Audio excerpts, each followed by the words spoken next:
আর্য সিংহ রায় ক্রমাগত কিঙ্করের থেকে দূরে চলে গেছে। ক্রমাগত। আমি তোমাকে চিঠি দিয়ে জানিয়ে দিয়ে গেলাম যে আমি চলে যাচ্ছি। এসব পুনর্জন্মের নাম করে না সম্পত্তি হাতানোর এটাই হচ্ছে এদের প্ল্যান।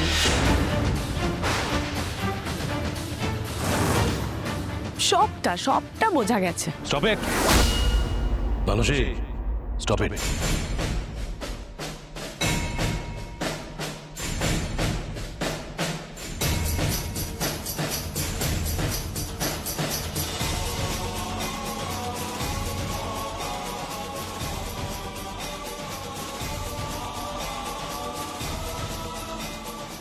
একবার আমাকে নিজের মুখে কথাগুলো বললো না। পারবে না, কোনোদিনই ও সত্যিটা বলতে পারবে না। এখন আমার কাছে সবটা পরিষ্কার। আমি খুব শিগগিরই সত্যিটা সামনে আনবই, খুব শিগগিরই।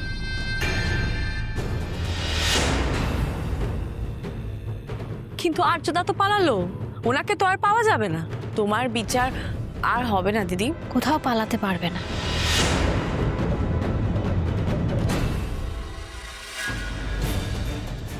বাড়িতে উঠো। স্যার, কোথায় নিয়ে যাবেন? উঠো প্লিজ, আগে উঠো।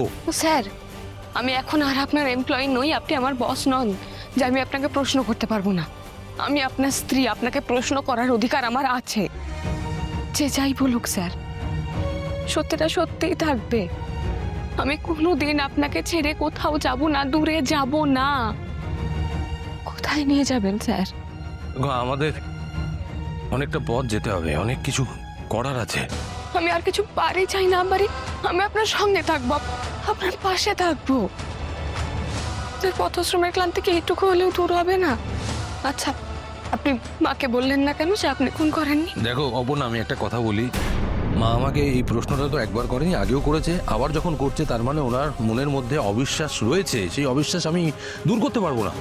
আর অবিশ্বাস খুব বড় একটা ব্যাধি, একে দূর করা যায় না। চলুন বাড়ি চলুন। কার বাড়ি যাবো? কোন বাড়ি? কোন বাড়ি যাবো? আমার কোনো বাড়ি নেই। আপনি বলেছিলেন না আপনার বাড়ি আমার মধ্যে, আমি যেখানে যাব সেখানেই আপনার বাড়ি হবে।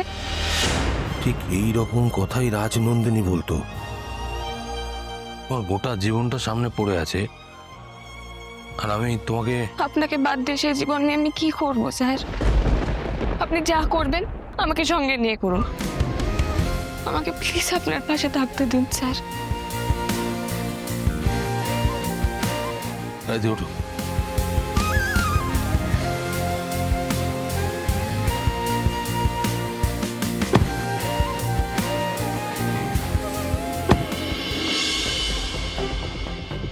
কোথায় যাচ্ছেন মাদার-ইন-ল? অর্ক আপনার ছেলে, আপনি এভাবে ওকে এখানে রেখে? আমার মনে হয় অর্কর বিপদ কেটে গেছে। বা ডাক্তার যদি পারমিশন দেয় ওকে তোমরা বাড়ি নিয়েছো। হ্যাঁ, কিন্তু আপনি? এক মিনিট মা, কোথায় যাচ্ছ তুমি? তোমার কি জানা খুব প্রয়োজন? তোমার এখানে থাকাটা প্রয়োজন না। এই মুহূর্তে তোমার মাথার মধ্যে অনেক কিছু চলছে, আর তুমি যদি এভাবে একা একা, তাও তুমি এতদিন আমার কাছে ছিলে না, আমি ছিলাম, ঠিক ছিলাম। তুমি এত চিন্তা করো না। কিন্তু মা, তোমায় যেটা বললাম সেটা করো। অর্ককে যদি ডাক্তার ছেড়ে দেয় তাহলে ওকে বাড়ি নিয়ে যাও তোমরা। প্রয়োজন হলে আমি ডক্টরের সঙ্গে কথা বলে বেরোচ্ছি। মাদার-ইন-ল, এখন তো সব দায়িত্ব আমাদেরই। আপনার বয়স হয়েছে, আর তারপর আপনি যাকে ছেলে ভাববেন সে তো... এতটা বয়স না হলেই বোধহয় ভালো হতো, অনেক কিছু কম দেখতে হতো।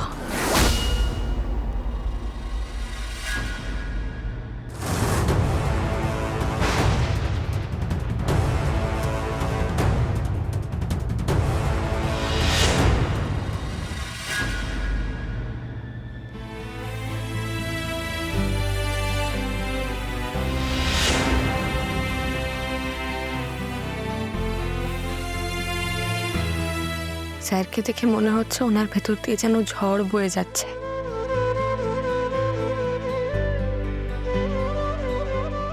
একটু কফি বানিয়ে দিই? কফি খাবেন তো? আপনার আজকে সারাদিন অনেকটা স্ট্রেস গেছে। কখনো আমি কিন্তু তোমাকে এখানেই নিয়ে এলাম। আমার আর যাওয়ার কোনো জায়গা নেই, এই ঘর বলতে এইটাই, আমার কিন্তু আর কিচ্ছু নেই। কে বলেছে নেই? আমাদের জন্য সারা পৃথিবীটা আছে।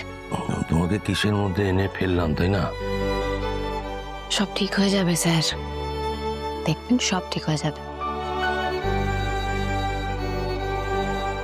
বারবার আমার মনে হচ্ছে যে এতদিন পর এইসব কথাগুলো ফিরে ফিরে আসছে।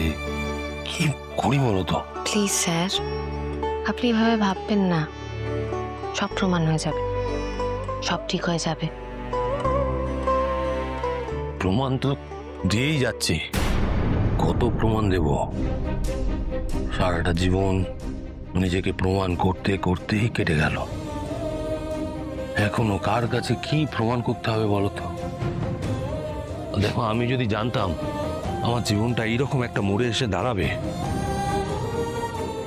আমি তোমাকে আমার জীবনের সঙ্গে জুড়তাম না। সরি।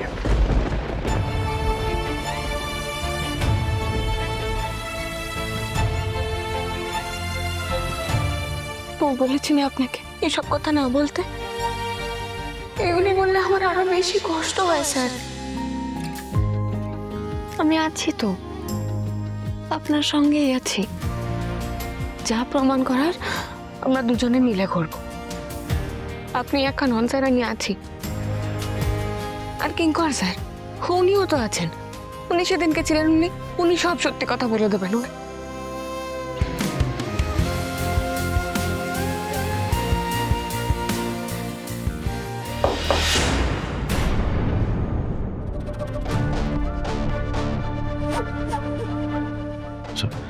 বলছিলাম স্যার, কিঙ্কর স্যার বাড়িতে নেই, ওনাকে কোথাও পাওয়া যায়নি। তবে হ্যাঁ, উনি এই চিঠিটা অফিসের বেয়ারাকে দিয়ে গেছেন আপনার নামে।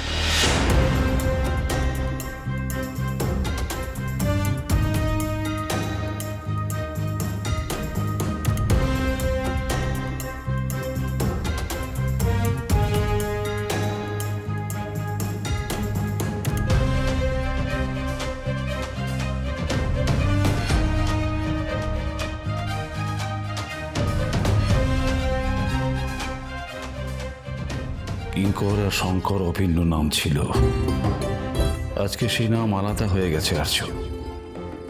আর্য সিংহ রায় ক্রমাগত কিঙ্করের থেকে দূরে চলে গেছে, ক্রমাগত। আমি তোমাকে চিঠি দিয়ে জানিয়ে দিয়ে গেলাম যে আমি চলে যাচ্ছি।